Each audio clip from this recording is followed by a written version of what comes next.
اول شيء كنبغي نشكر الجماهير على الحضور، هي اللي نجحت هذا العرس الكروي. الحمد لله قدر الله ما شاء فعل.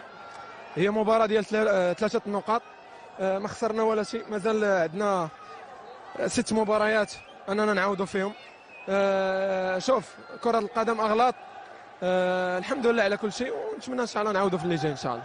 ما جاوبتني سفيان على الاهداف، كثرتها اليوم في المباراه، ومباراه بهذا الحجم المفروض التركيز فيها عالي. في سر اليوم؟ لا مهاجمين، لا فريق الهلال لا فريق العين، مهاجمين كبار. اي دفاع غادي يكون شويه تبعت الاوراق ديالو.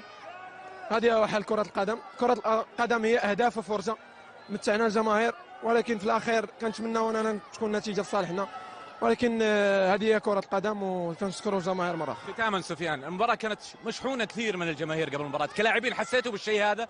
شوف كلاعبين ضروري مباراه كبيره، كتعطيك